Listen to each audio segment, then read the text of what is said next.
The Tragedy of Cinema podcast is intended as a family-friendly program that by extension strives to be inclusive to all people regardless of their ethnicity, gender, creed, or any other identifying factors in this incredibly diverse world of ours. With that said, some of the films we discuss may contain serious subject matters or have content considered morally objectionable by today's standards. We do not intend to condone or dismiss these aspects of these films, but our primary focus will be on what we believe the film succeeds at, some fun facts, and our personal enjoyment factors of each film. With that said, we hope you enjoy the show.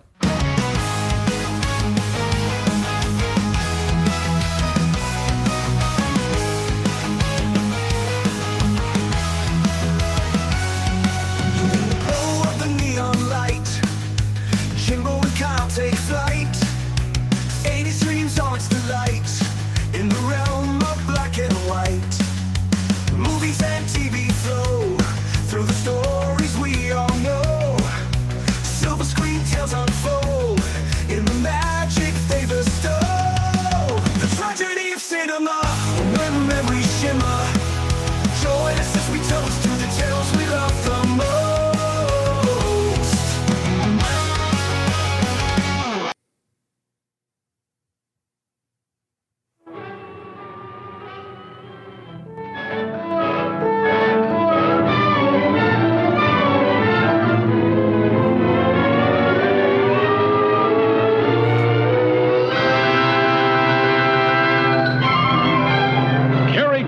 And this year's Academy Award winner, Grace Kelly.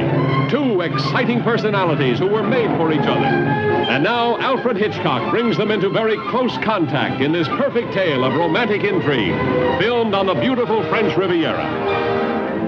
We have a very strong grip, the kind a burglar needs.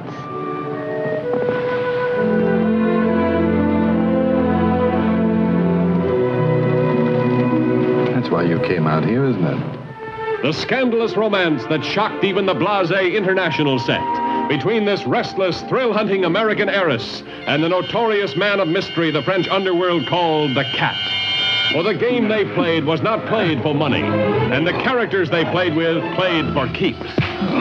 No one but Hitchcock could create such relentless excitement, filling the screen with fireworks as he matches the blazing talents of these two great stars in the love affair of the year. Look, John. Hold them. Diamonds. Have you ever had a better offer in your whole life? One with everything.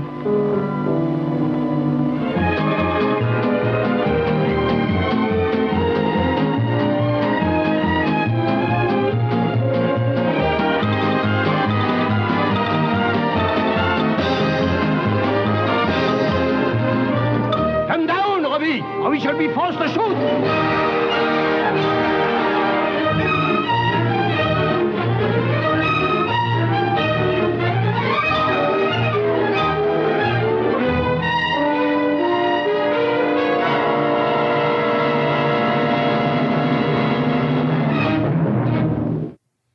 All right, guys, welcome back to the Tragedy of Cinema podcast. I'm your host, Jimbo, and today I'm joined by my fellow co-host. Hey, this is Bond in Texas. Bond, tonight we are joined by a very special guest. You know him, you love him. If you've listened to our Twilight Zone series, we have none other than ADZ in the studio tonight. Howdy, boys. Thanks for having me again. Well, we kind of had to since you suggested this movie. Yeah, and I'm sure I'll never live this one down, right? So, 80s, would you like to tell the audience what movie you suggested for us to cover tonight? I will. It was the movie entitled To Catch a Thief, Alfred Hitchcock. And so that's what we're doing tonight. Right. So when he suggested, it's Alfred Hitchcock, it's To Catch a Thief, it stars Cary Grant and Grace Kelly. I was like, I'm all in. I ain't seen this movie. I like a lot of Hitchcock movies, North by Northwest, Birds, Psycho. I was like, what can go wrong? So, Bond, before we start, I have a question for you. All right. I'm just kidding. I don't have a question. I just wanted to see what you that's too bad. I had prepped like potential questions, and so no, I don't give them to you when you at least expect. Okay, where would you rank this on the Alfred Hitchcock movies that you've seen? I mean, we're talking Rear Window, We're talking what is Dial M for Murder? Is that Hitchcock, right? Dial M for Murder, yeah. This is near the bottom for me. I can't claim to have seen every Alfred Hitchcock movie, but they're on the list. Ones that I have seen, the ones that I have seen, this is like right there with like The Trouble with Harry. So, it's not one of my favorites. I don't know if it's anybody's favorite Alfred Hitchcock movie. 80s? Yeah, after reviewing it again, like I told you guys off air, I watched it, several years ago. It was on TMC or whatever, one of those old the Turner Classics. And maybe it was like the deal where I fall asleep and I create my own ending, which I have a tendency to do. But it seemed pretty good. And I mean, it's got name recognition, right? And after watching it a second time, it's not going to rank up as high as the movies that you've already mentioned, like The Birds or Psycho or Rear Window is a really good one, which also stars Grace Kelly. But this one, it's probably not going to be near the top. Even the Alfred Hitchcock hour, those 30-minute episodes are probably more intense. There's more dramatic than this one. Sort of just was mildly dramatic, not quite as good as some of the others. Okay, this may not be one of your favorite Alfred Hitchcocks, but it probably has the best Alfred Hitchcock cameo in it of all time, right? Oh, yeah. Like when he runs onto the bus, he's getting chased from the police or whatever. He gets on the bus, he sits next to this old lady in the back that's got things of birds. So right there was clue number one, that's Hitchcock, right? And he looks over to the left, there's Alfred Hitchcock sitting next to him on the bus. I see that and I cracked up. So without further ado, we got a lot to talk about and feelings and ratings of this movie. Bond, kick it away with the cast or all the technical stuff you want to do. Yeah, no worries, man. We're looking at the To Catch a Thief, 1955, American romantic thriller, directed by and produced by Alfred Hitchcock. As we mentioned, Alfred Hitchcock could be maybe somebody's favorite director of all time. I know he's in my list of favorite directors. He's great. Sure. Psycho, The Birds, Rear Window are my top three. I would say Rear Window is one of my favorite movies of all time. You don't put North by Northwest in there? North by Northwest is really good. That's really good. Yeah. And so all of those are really good. I would have been tricked at the movie, to go to the movies and see this in 1955. I would have paid a ticket and went to the movies to see this one. And just for the name Alfred Hitchcock alone. But you got to remember some of those movies you mentioned. I think Birds came actually after this. So the fact that he's sitting by the lady on the bus with the birds is completely coincidental. But I have a question. Did you ever see the movie Vertigo? Eric, were you on the podcast with me when we did Vertigo? I don't know if I joined you in the recording, but I do remember that one. Covering that. That one kind of fits the same as this one, I think, in my book, because it's Alfred Hitchcock, and just you get lost in the story pretty easily. And that's where I kind of put this one. Not that the acting was fantastic in this movie. I'm not going to lie. Grace Kelly could look at, she could watch me, watch her, watch paint dry, and I'd still be entertained, right? Yeah. And you'd be like, that was one of the best paint drying I've ever seen. And we got to remember, this is like, wasn't it the first Vista Vision movie of Alfred Hitchcock or something like that? Yeah, I've got some trivia on that later. Right. So that's cool. Sorry, Bond, didn't mean to interrupt. Go ahead. No worries, man.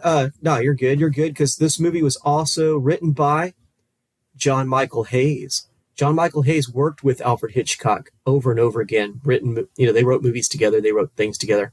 The screenplay, he also wrote Rear Window, The Trouble with Harry. He wrote this one too. That was John Michael Hayes who wrote this one.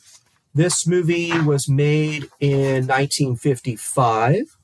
Hit the movie theaters in August 3rd. It has a running time of 106 minutes. It was in French and English. And we'll talk about the French part later. Yeah, a lot of French. And so this movie's budget was $2.5 million in 1955. Translates to about $30 million today. I think this movie was a flop because it did $4.5 million. So it made money, but that's only $54 million today. So you make it for 30 and it makes 54. And it's got Cary Grant, Grace Kelly, directed by Alfred Hitchcock. and it didn't even double its money. Yeah. So that's kind of disappointing, I thought. So I don't know if word spread that, oh, no, that's not a very good one. Yeah, not very suspenseful.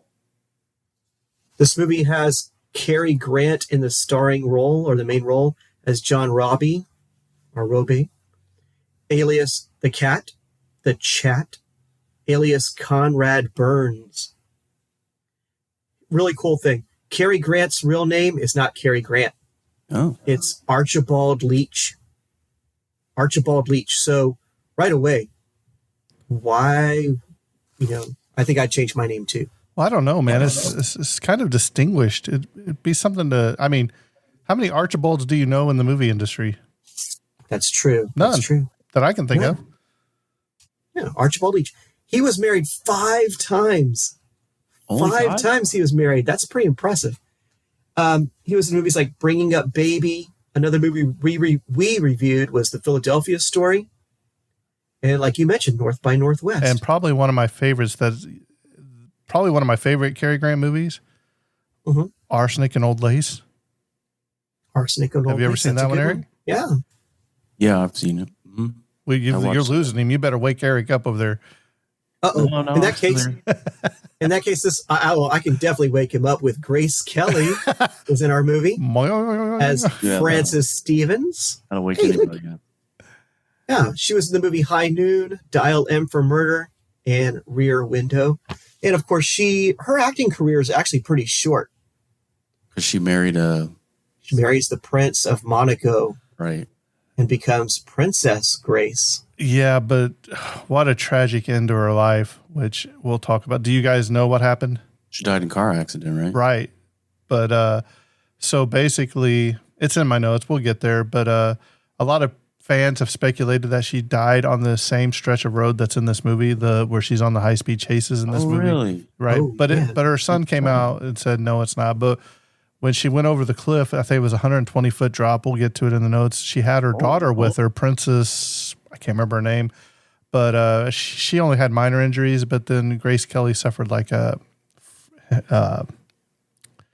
sort of brain hemorrhaging or something, and she never regained consciousness. So wow. We'll talk about it when we get there. But hey, well, on that note, geez, thanks a lot. On that, Jesse Royce Landis plays Jesse Stevens. Jesse Stevens was in North by Northwest also. They're all in the family. Everybody's like all together. Right. And so Jesse Stevens is the mom. Did you guys like the mom in this one? Oh, I loved her. I thought she did a good job. Yeah, me too. I liked the mom. She was pretty fun. Wasn't she Cary Grant's mom in North by Northwest? Was that what she was? I think so. Yeah, I think she played the mom in that one. And in this one, she plays the mom of his would-be girlfriend. So, pretty cool. I liked her in this movie. I thought she was funny. Every scene she came out in, I was like, okay, she's pretty good. Yeah. John Williams plays H.H. Houston. Not that John Williams. It's not. Wow. Yeah, this was not the music John Williams. This is a different music. John Williams. He was the insurance adjuster guy, right?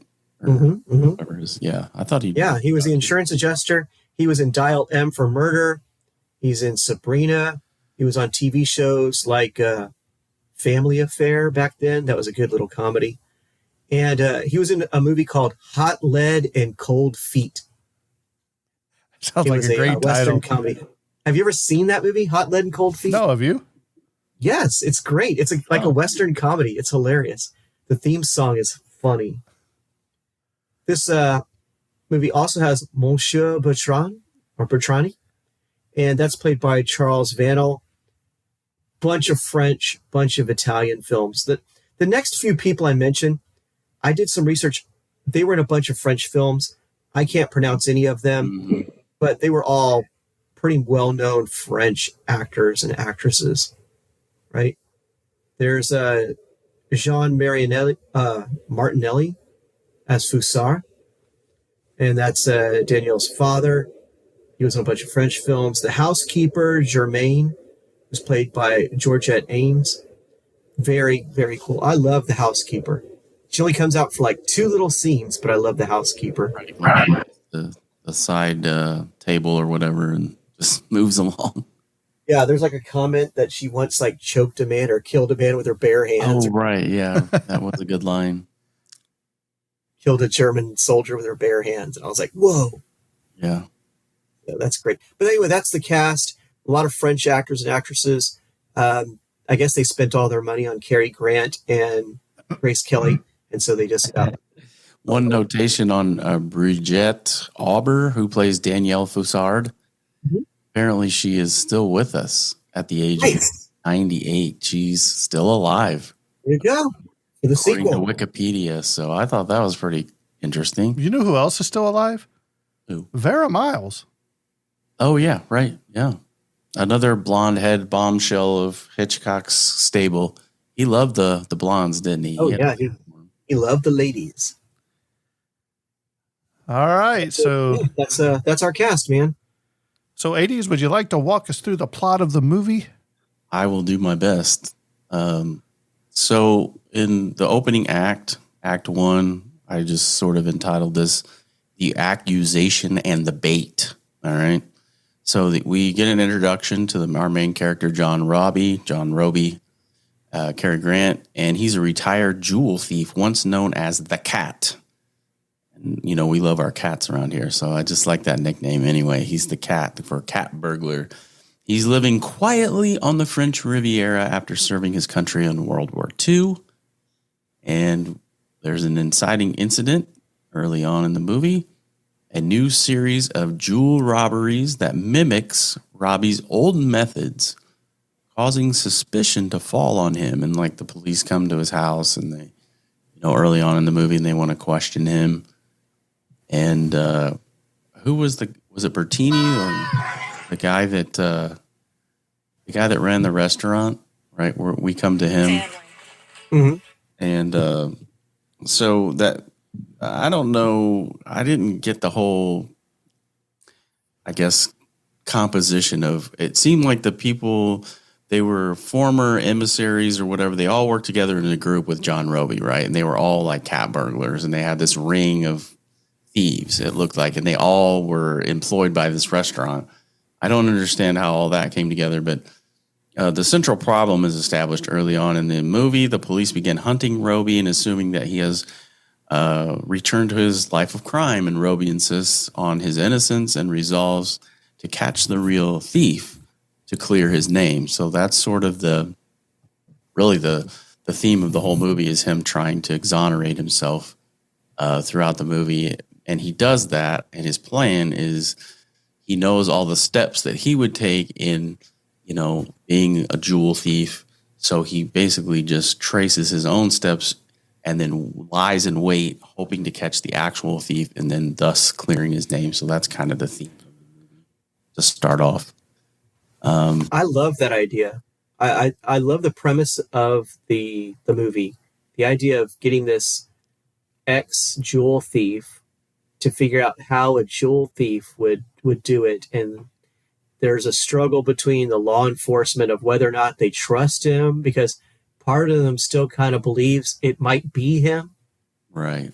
And so it's like, especially, I think you're just about to get to it. The scene where he gives him the list. He gives Cary Grant the list of, here's all the people that have lots and lots of jewelry who are here right now and where they live. It's like, and you're giving that to a known jewel thief. I love that part. But I don't understand, especially like at the beginning of the movie, how they're chasing him down. Are they just suspecting him still at that point? Yeah, I mean, I think the police automatically, that's their default. Like, oh, he did it. It's obviously him. It has all the earmarks of his. But are they the ones that are chasing him throughout the entire movie? Yeah, I think there are. I would assume there would be like detectives or something delegating him to detectives, French detectives that follow him around all the time. Now, let me ask you a question. Since this is the first time I've ever seen this movie, my thought of who the actual jewel thief was going to be, I thought it was going to be Grace Kelly's character. I did too. Did you, Bond? Yeah. Because especially I just thought that's the way they were leading. And when it really popped off is when they go on that little scenic picnic ride, right? And she's like, oh, you don't got to lie to me. Your name's John Robie. You lived here, blah, blah, blah. She just names off everything. And I won't spoil the ending yet, but I was like, man, she knows an awful lot of this guy not to know something else. You know what I mean? So that was my take on that. That's true. So, but I love at the beginning when he's just trying to escape from the guys that are following him. Is it the detectives, the police? And he's in the speedboat. Oh yeah, that's a great scene. All right, he's in the speedboat. He's kind of hiding out underneath, and that one girl, like the one character, she shows her leg to the plane flying over, and he goes, he's like, we don't want him to follow us. Right. We want him to go away. Yeah, we want him to go away. Get his attention, but get him to go away. Right. I love that part. So the turning point really in Act 1, Robie decides to use Francis as bait, and we meet Francine. We meet Grace Kelly's character, believing, like Jimbo said, that's who, when I initially watching it, I lended myself as well to think, oh, well, it's Grace Kelly. She's the one that's the actual thief, and she's done all this research, like you said, and she's just copycatting him and wanting to frame him or whatever. Because doesn't he take on the persona at some point when he and Francie meet initially? Well, he meets her mother first, because her mother was the one that got her jewels stolen off of like her night table or whatever inside of her hotel room.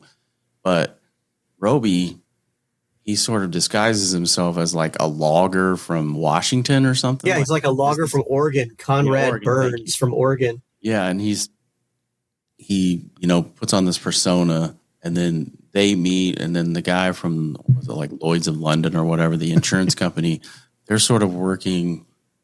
I don't know how all those introductions are made. I forget.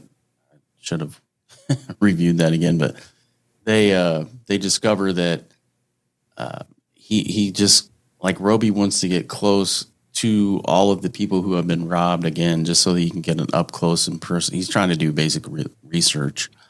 So he believes that the real thief will strike. I say all that to say this, that among the Riviera's wealthy elite, and I think it's already been mentioned, that list of all of the people who own the jewels that are on the Riviera who would be obvious targets. Yeah, the insurance adjuster, right, has like this list of, here's all the people that we insure who are here now that we're insuring, and here's a detailed itemized list of all their jewelry and how much the estimated value is worth. Right. So it's pretty light in Act 1. I didn't write a whole lot. I didn't get really specific scene by scene stuff. So Act 2, we call this the romance, suspicion, and deception act. So there is this budding romance develops amongst Robie and Francis. They grow closer. By the way, those scenes of them together, those are just gold. When the fireworks are going off out the window. I love that scene. Let me just take a sidebar. The cinematography and the landscape in this movie are second to none on the French Riviera, the French countryside. I mean, just absolutely amazing shots that you see in the movie. So the cinematography score is really high in this movie, even if the plot and the suspense are a little down. I think that's a real high point. Anyway. Pretty classy fireworks for the time, too, I have to say. Mm-hmm. Oh, it's amazing. And then she's got the glistening necklace on, and then what about when she's in that scene where she's like back and her face is in the shadow, that below her necklace is glowing? I was like, man, this is great stuff right here. Yeah, and that's what I was thinking too. The way that Alfred Hitchcock plays with color in this movie is really amazing. It's just the greens, the reds, the blue. Like he plays with color all the time. Well, it's that Vista that are totally red, totally green. Well, that Vista vision really pops colors too. Exactly. And so, like you're saying, that scene where she's wearing the necklace and she's like, are you looking at me? I can see your eyes. You're not looking at me. You're looking at the necklace kind of thing. And kind of, just trying to talk him into stealing it or admitting who he is. Mm-hmm. And just the way that Alfred Hitchcock plays with the shadows and the lights and really takes advantage of that Vista vision with the greens and the reds and stuff. It's amazing. The one downfall to that, though, is in the end scenes where there's lots of greens on the rooftop, I will make a suggestion. it's probably like that Little Mermaid movie that came out, the live action a couple years ago. If you're going to watch this movie at the end, you're going to want to watch it in low light. I will make that suggestion because if you're watching it in the middle of the daylight, those rooftop scenes at night are hard to see. Mm-hmm. It is hard to see. I agree. Yeah.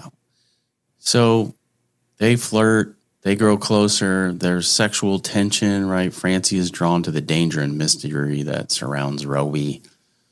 And there's a false resolution. Robie is seemingly proven guilty when Francie's mother has her jewels stolen from her room. We talked about that a little bit.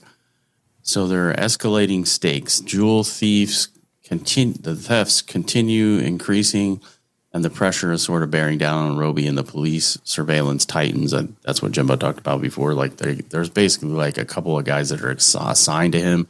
So if Robie's on the beach, flexing with Danielle, and then Francie, those are cool like beach scenes too, where they obviously he and Danielle know each other from Danielle's father, and they sort of he swims out to like this diving dock or whatever, and they try to have a conversation, and then it's funny when she swims up. Yeah. She's like, "Oh, it doesn't sound like anything."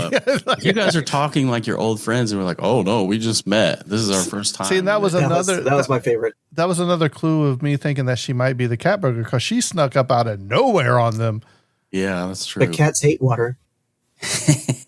Yeah. So, again, this danger and mystery surrounds him, and so. But what do you think? What do you think about Grace Kelly's bathing suit? I don't remember when they meet in the lobby. It's like he's wearing like normal clothes, like he's wearing slacks and a button-up shirt to go to the beach. He has to go in that little change. You got to go into the changing. He has to go change, right? But she shows up in the lobby and she's got this huge white hat. Yeah. And there's like this bathing skirt that goes over her black, very classic bathing suit. Very classic.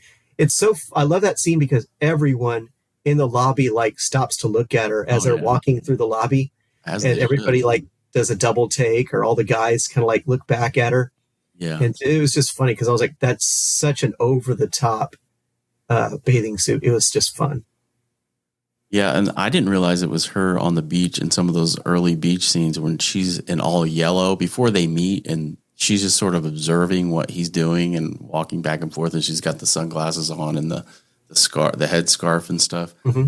I didn't even realize that was her until after watching it a couple of times. That was her on the beach. But so we come to like the midpoint of the movie, and it's sort of a red herring. The obvious suspect, Foussard, who is a former accomplice of Robie from the days as the cat. He openly is resentful of Robie, blaming him for abandoning the old thieves network. And he sort of goes into and lives a life as a recluse, and he's kind of bitter that Robie is, out of the thievery game, if you will. And his criminal past temper and access to rooftops make him an easy suspect when the copycat thieves begin. So let's set the stage where we're at in the movie. There's been some thefts, and I think this is when Foussard, does he get shot by the police or does he get shot by Danielle? I was unclear on that. The scene where Cary Grant is standing like, I don't know, it's like over a balcony kind of thing. He's gotten addresses of all of the people, right? And he's gone to the different places, and he claims to Grace Kelly that he's going to look for a villa that he can rent or whatever, but he's actually casing the joints to see where maybe a theft, a burglary might take place. And then the guy, Danielle's father, right, Foussard, shot dead. You guys remember this part in the movie? He's not shot. Yeah.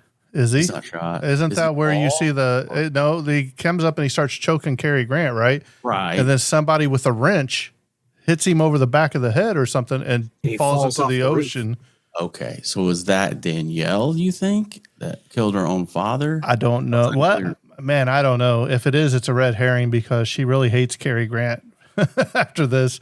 Because when they go to the think funeral, it might be. She's like cursing him and like because Robie goes to the funeral, right? And right. and she starts saying a bunch of stuff in French. Right, that was another. Yeah, kind of like, what are you doing here? Because they had a plan to catch the person that night. Right. Yeah. And so I don't know if that was who was the guy at the beginning in the restaurant that was in charge of all the cooks and everything. Remember, because he's like, oh yeah, they'll be there, but they'll be, Bertini. yeah. Bertini. I don't know if it was Martinelli. part of him in the setup, but it never really shows who actually did the striking. Right. So I think it's up to interpretation. I think it's a great play on Hitchcock if it was his daughter, because she may have thought she was hitting Cary Grant. You never know. Right. So like he plunged to his death, right? Yeah, he got hit in the head and plunged to his death.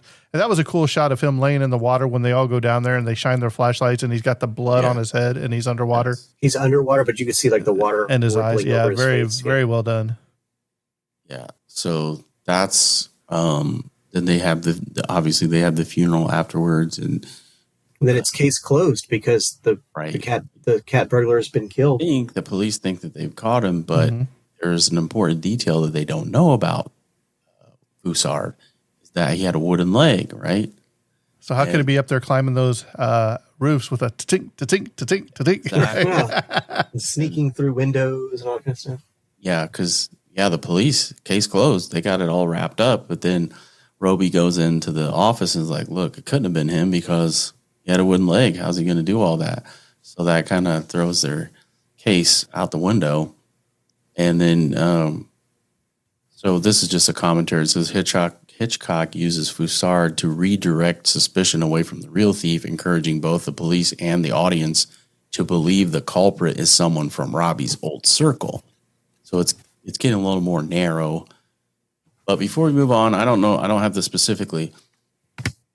It's ironic that there is a Grace Kelly driving scene through a good portion, right, through the French countryside in this. I say ironic, maybe that's not the best word. But I thought that was, they're running from the detectives who are constantly following him. Robie is, he's got a death grip on the dash while she's driving. He thinks that she doesn't know that it's the police, but she knows, hey, these guys are following us. I forget what her comment is. How ironic is this, that they're getting chased, right? And the lady pulls out in front of her with her washing basket or something, drops one piece of clothing or something, walks on, she takes off. And I looked in the rearview mirror or behind him just to make sure that piece was still on the ground. And it was, because she goes back to get it and stops the other car, right? But no, that's not the downfall of the guys. What's the downfall of the detectives following? A chicken.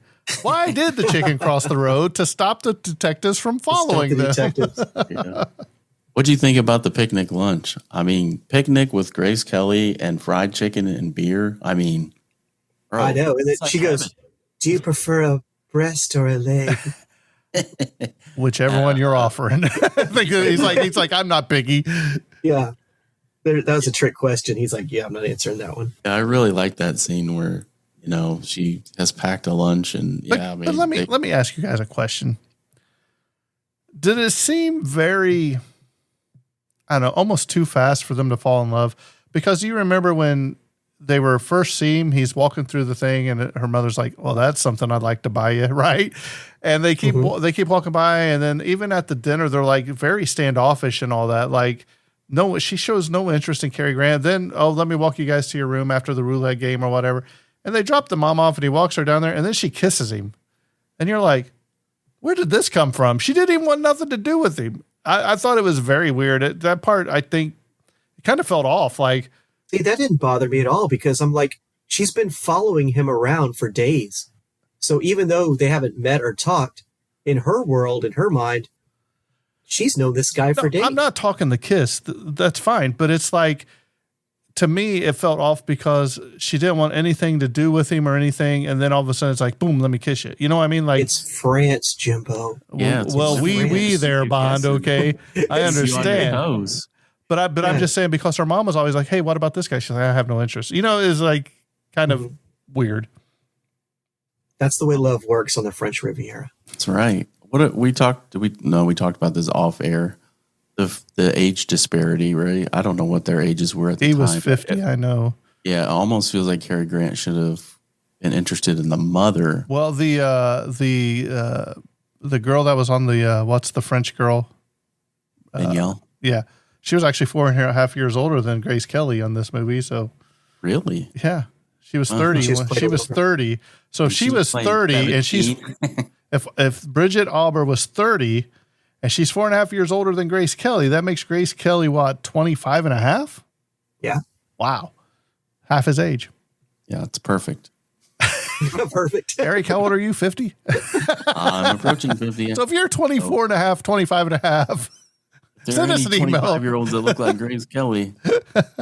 Contact the tragedy of cinema at gmail.com. And I will forward it to Eric for you.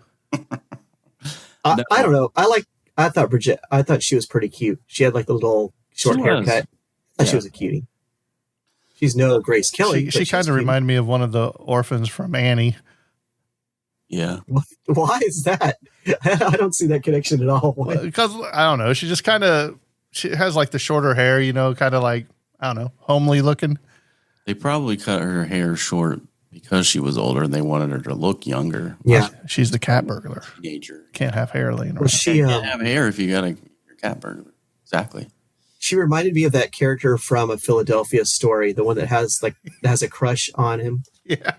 Mm-hmm. Yeah, has a crush on Jimmy Stewart. Oh, yeah. It's like the same character. It's like you're around him all the time, and so you have this little crush on him. Yeah.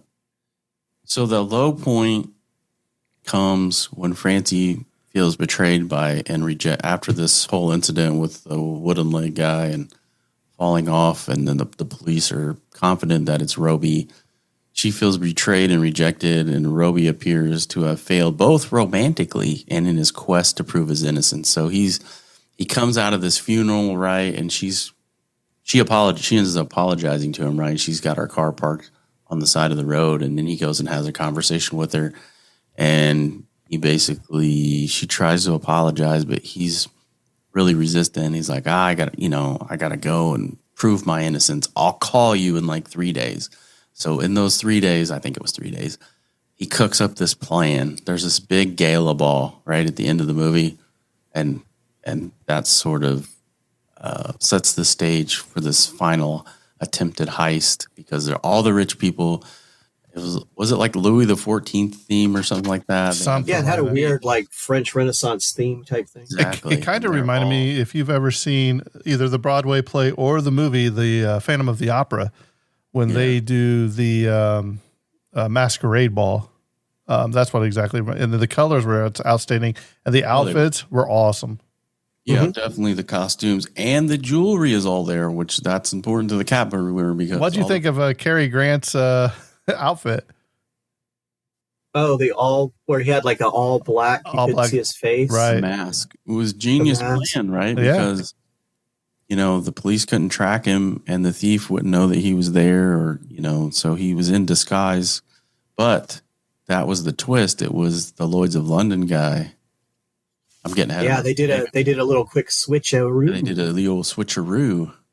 Yep. And the Lloyds of London guy was the one that was actually dancing with Grace Kelly the whole time while it was so funny. Yeah, that was so funny because when he finally reveals himself, he's all out of breath and all sweaty. I know. He was dancing with her. Got some black dirt marks on his face. He's got black marks on his face. He's all, oh my gosh. My feet are killing me. Yeah. It's funny. So that's somewhat of a twist, right? I guess. So Robie he's got his black cat burglar suit on, and he's on the rooftop of this gala big party that they have at one of the French villas. And then we have like cutaway scenes of the jewels being stolen off of various tables and stuff. And then Robie is, again, I think we talked about this. This is the low light scenes at the end where they're on the rooftop, and Robie is like really concentrating and looking, and he sees movement on the rooftop far away, and he moves in, and the police see him as well. What was the guy like on the ground that just like kept shooting his gun? Yeah. He's just randomly shooting up there at the roof. And tell us. One of you guys tell us what the big reveal is. Who's the actual cat? Well, they put a spotlight up there or flashlights or something, so they're lighting the rooftops up. But Robie sees a figure, so he's like, "I'm going to go chase him." So he starts chasing him, right?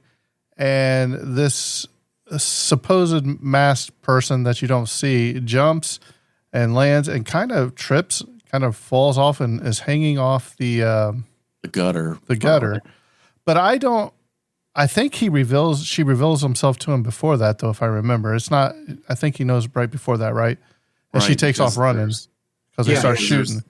There's like an interaction between him up there. Once he discovers the true cat burglar, he was like, "You learned all the tricks from your father," and the father, Broussard, worked with him in World War II. And so it's revealed that it is Danielle. Yeah. True cat burglar. And so she's hanging by one arm, right? And he gets over there just in the nick of time to save her from jumping off and I like the scene because the jewels fall and they splat on the bag falls and the jewels just break apart on the ground. And he's like, "Look, you need to tell him or I'm going to let go. I'm slipping here, And she's like, "It was me, blah, blah, blah." "Well, it wasn't just you. Who were you working with?" And she's like, "Nobody." And he's like, "I don't like liars." That whole scene's pretty funny because he's getting her to admit to everything before he brings her up. They tell the police right now what happened, who was all involved, and it's not me, right?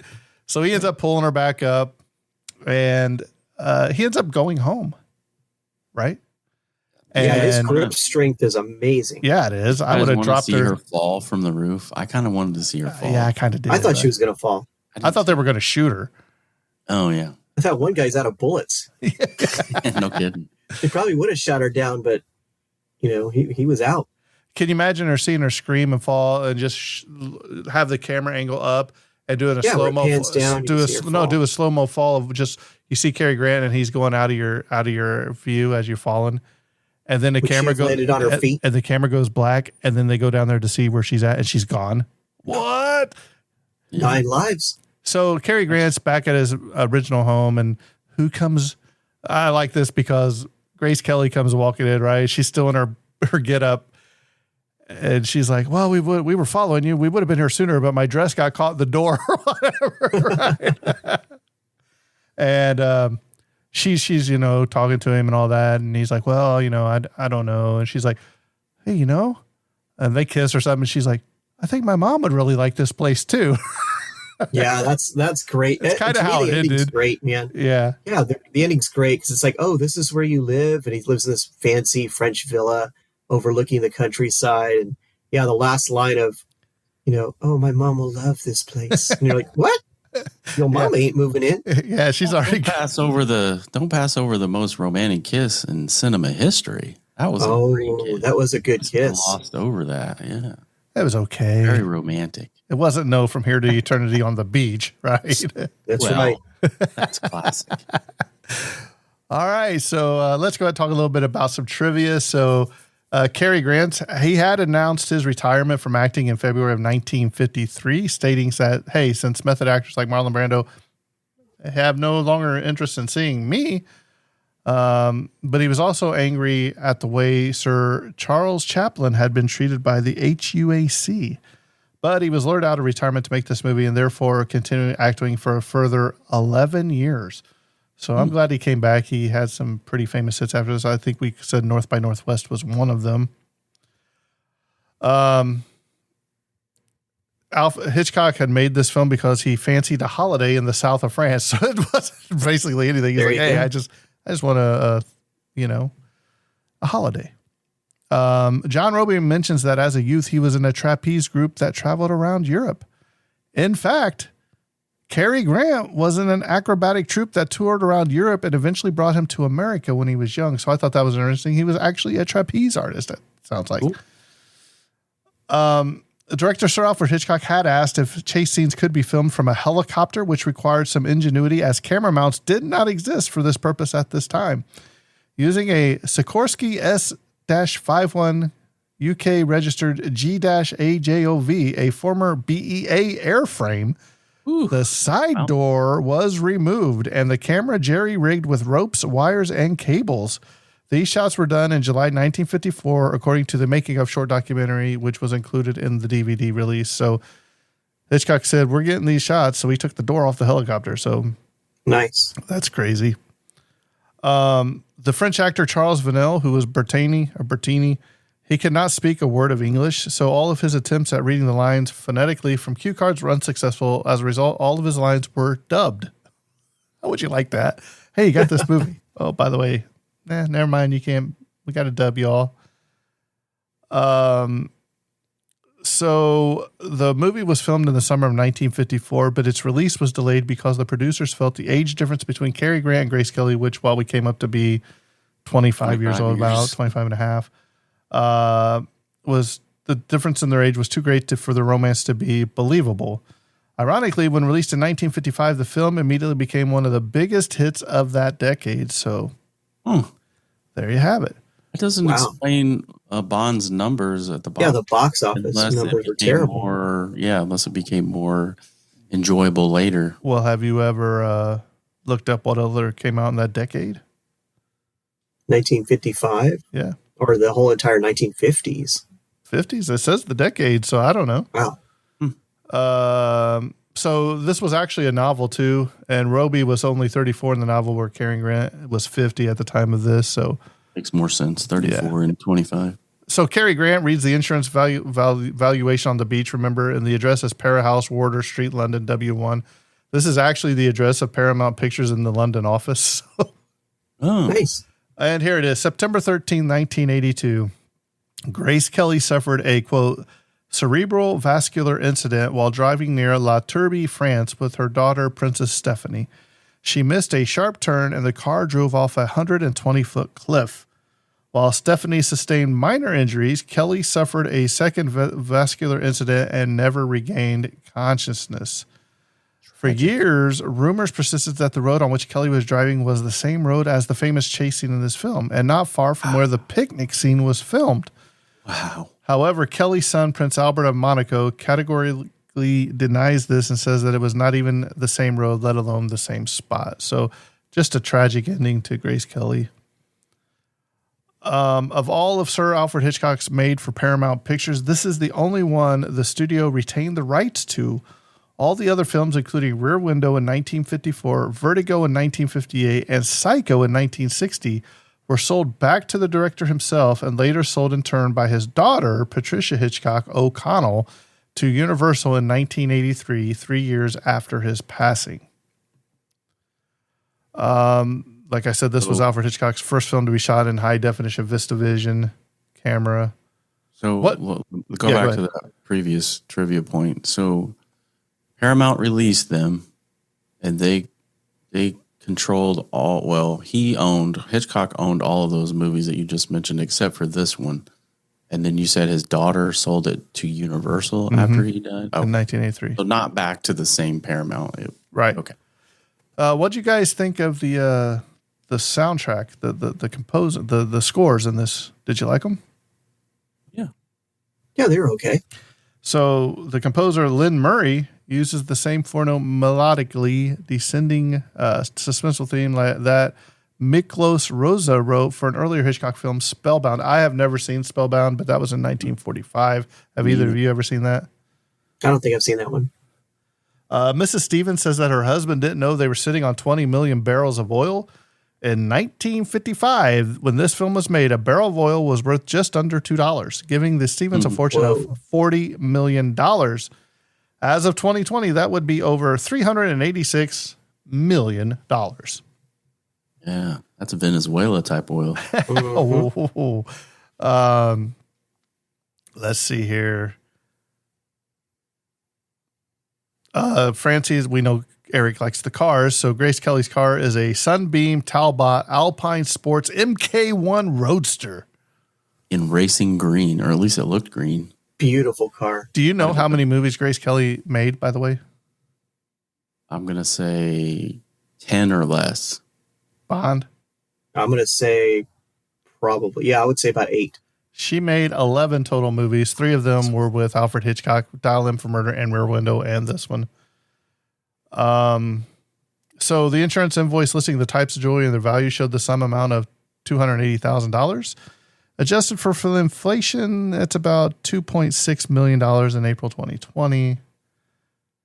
Cary Grant has only one line for the whole beginning of the movie. He doesn't speak his second line until 14 minutes in, and Grace Kelly doesn't speak until nearly 32 minutes in. So, let's see here. This film did we go over the awards, Bond? No, in fact, I got them for you, man. I was going to say this was nominated for 3 Academy Awards and 1 for Best Cinematography. So if you want to read those. Robert Burks won Academy Award for Best Cinematography. It was also nominated for Best Art Direction. And Edith Head was nominated for Best Costume Design, which had to be for that ballroom scene at the end. So I thought that was well-deserved. It's also ranked number 46 of the 100 Years, 100 AFI 100 Years, 100 Passions. This movie's ranked number 46. Right in the middle. Yeah. This movie was also got a mixed review from the critics. I was looking at some of the reviews. John McCartan from the New Yorker said that this is an Alfred Hitchcock picture that makes you wonder what's happened to the man. Right? What has happened to Alfred Hitchcock? The Guardian called this film a thorough disappointment and writing that Hitchcock has failed so completely that one can only wonder if, in this tale of high-class burglary, he has not altogether abandoned his devotion to tension. But you got to remember, this was even before Psycho even came out. Psycho didn't come out till 1960. 60, yeah. So I hope these reviewers understand that they're placing Psycho above all this other stuff when it hasn't even came out yet. You know what I mean? Yeah, I mean, on Rotten Tomatoes, it's got like a 92. Mm-hmm. So that's not bad. But at the time, man, you got those mixed critics, you know? Right. So Alfred Hitchcock, he disliked runny eggs. That's a well-known thing. So there's 2 things on here poking fun at that. One is at the beginning, if you remember in the kitchen where Cary Grant's looking at the window and they throw a raw egg at the window, right? And then another one shows him a saucer of milk. That's a play on his cat name, right? The burglar. But the other one is, if you remember when his mother-in-law, we'll say, puts out the cigarette and the sunny side up egg on the breakfast she had. Mm-hmm. So Kelly and Grant ranked number 8 on MoviePhone's top 25 sexiest couples of all time in May 2008. What do you think? I thought so. I mean, Cary Grant's a good-looking man. I mean, there's no doubt about that. Yeah, I think the romance, it fit. It worked. Yeah. Right. My problem with Grace Kelly is she's too good-looking. Yeah. Like, she's so good-looking, it's distracting how good-looking she is in movies. Right. You know, I don't know what it is. Maybe it's her eyes. Maybe it's her hair. Maybe it's her voice, the way she conducts herself with grace. But there's just something about Grace Kelly that is distracting to me in a good way. But yeah, I can see that being a hot couple. So Robie's name they gave him that name to kind of sound like robber. The scene where Grace Kelly kisses Grant outside her hotel room, number 623 for those interested, then goes inside and demurely closes the door behind her, was, according to Hitchcock, his way of showing how sexy Grace was without trying to be. Years later, actor and screenwriter Boo Dare was so impressed with Kelly's ethereal beauty in this film that he wrote a character in one of his scripts in 2008 based on her quiet, elegant style. So sometimes just the way you shoot a film can just make them even sexier. What do you guys think about I watched this in like 4K, right? So the car scenes, the green screens they use in the back, right? Pretty bad at times, because you see her driving and she's like, they're bouncing up and down and they're like, and then they have the guys chase them and she's going left and they're turning right. And I'm like, wait a minute, if they're following them, why wouldn't they be the same way? Right. I don't know. Sometimes in the background, it looked like a Roadrunner cartoon. You see the same villa going by like 4 times. At the funeral scene, Cary Grant is in a light suit. I thought that was pretty interesting. It's a way to keep all the eyes on him. Contrast. Right. Yeah.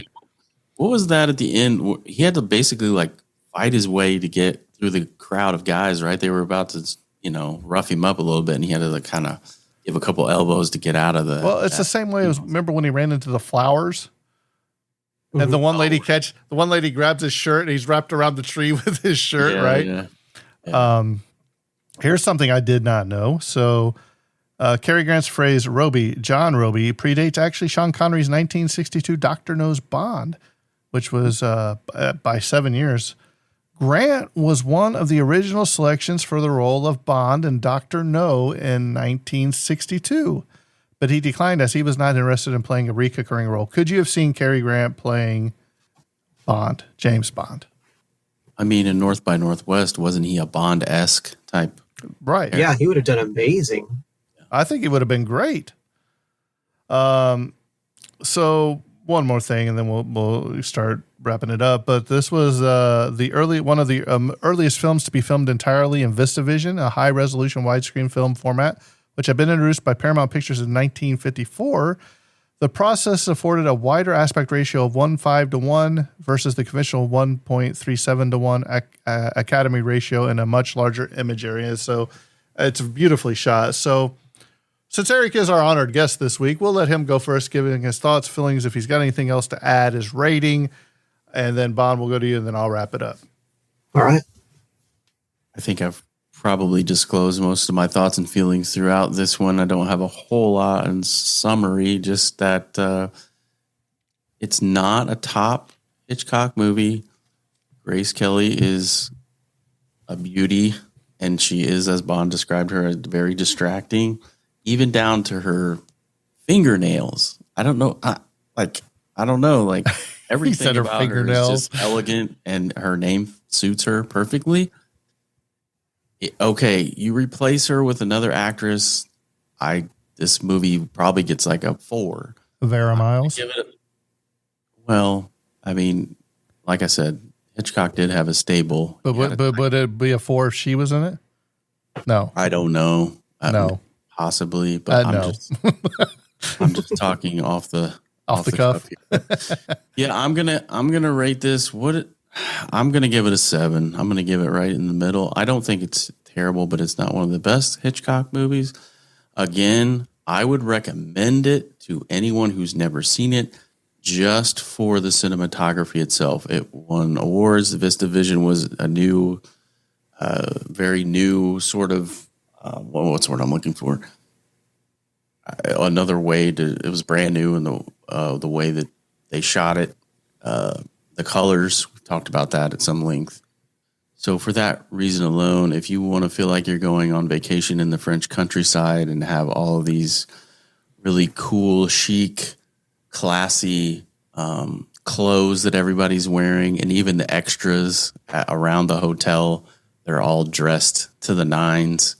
And you like the 50s style of, that era, that classy type era, that you get that feel in this movie.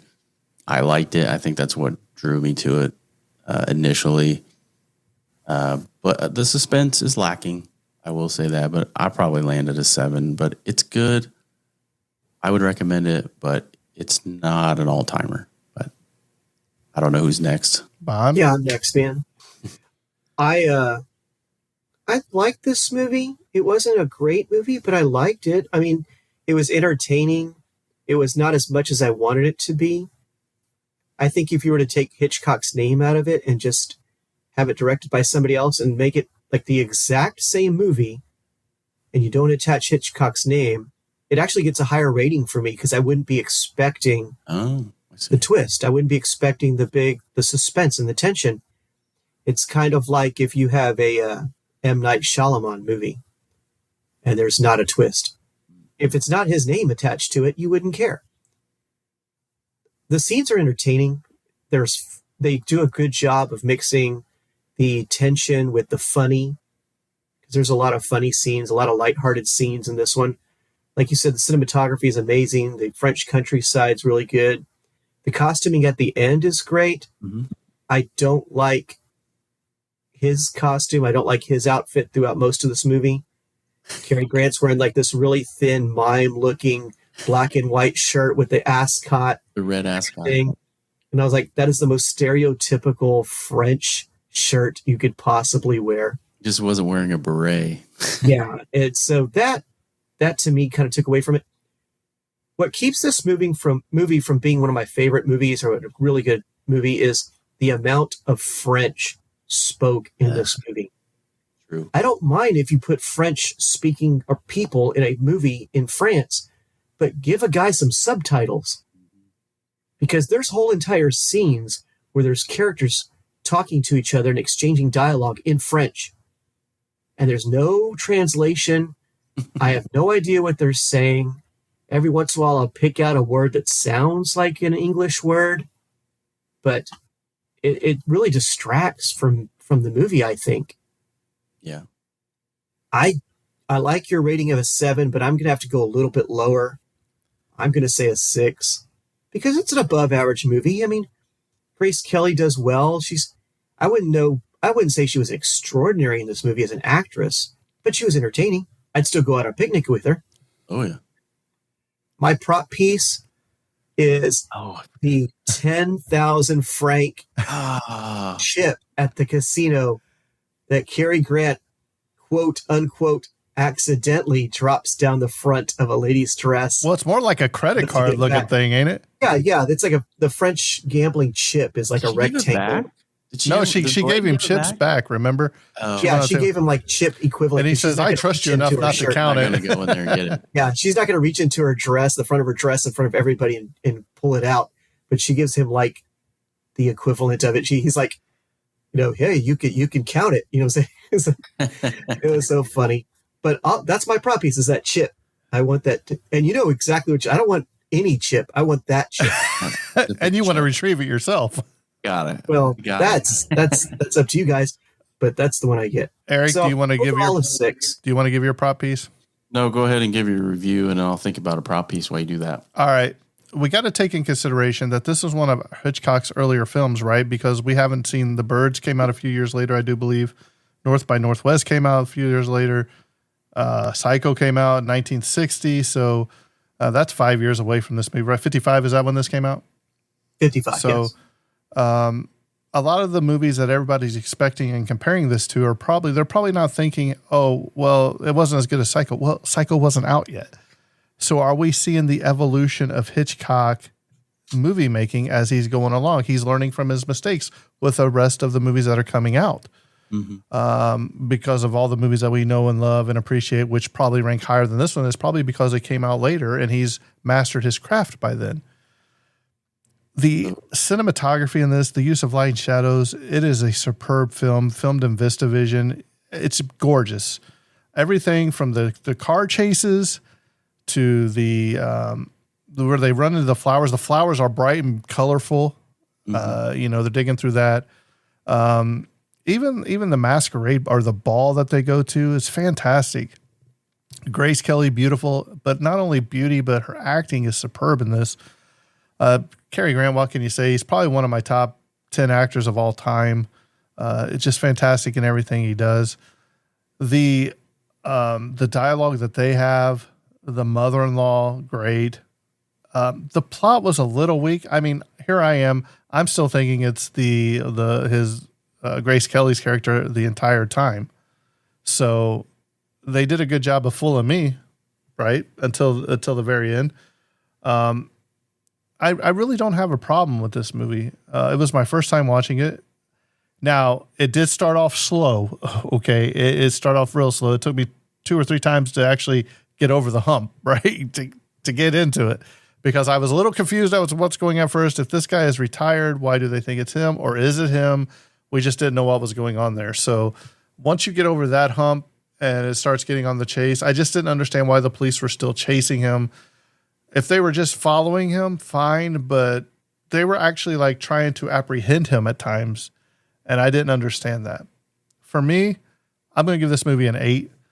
I didn't think it was terrible. I'd like to go back and watch it again with a different viewpoint, knowing what I know now, what's going on, see if I can't pick up on some other stuff. So yeah, I didn't hate this movie. I think everybody should watch it at least once. But for my prop piece, Bond took mine. So let me go with an Eric. You can't take a car. 1953 Sunbeam Alpine MK1. It's mine. I am going to take the letter that said, Mr. Robie, you've used 8 of your 9 lives. Stay away from wherever. That was left in his hotel message box, if you will. All right, fine. I'll take the correct craft, the wooden boat. I was going to say, what are you going to? Yeah, that's a good one. What are you going to take? The speedboat next? Is that what you're going to take? That's speedboat. Yeah, I'll take that. All right, so there you have it. If you'd like to follow us, we are the Tragedy of Cinema Podcast. You can follow us on Facebook. You can email us at the Tragedy of Cinema Podcast at gmail.com. Actually, I think it's just the Tragedy of Cinema at gmail.com, right? Not podcast. Right. If you want to reach out to us, Bond, me, ADZ, we're all in the Facebook group. Send us a message. If you want to rate us, give us a review. Bond will read it on the air. I don't know how good his English is lately, but we'll have him read it. Don't write it in French. Yeah, write it. Somebody, please, if we have a French listener, please write it all in French. I'll make Bond go through and decipher it and translate it for us. Perfect. But any last thoughts, feelings before we close this down? No, appreciate you guys having me on. Anytime. Yeah, anytime, man. Anytime. It's fun. Well, with that being said, I think this episode's coming to close, and that's a wrap. And Cut. The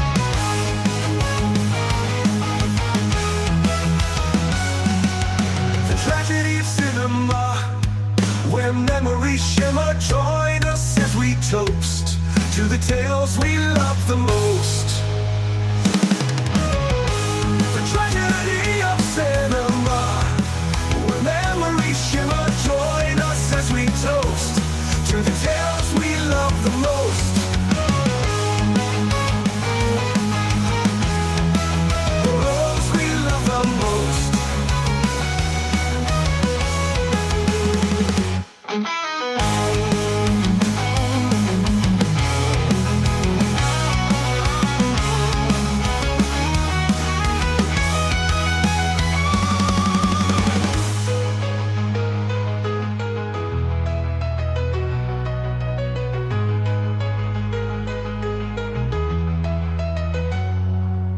The tragedy of cinema, where memories shimmer. Join us as we toast to the tales we love the most. To the tales we love the most.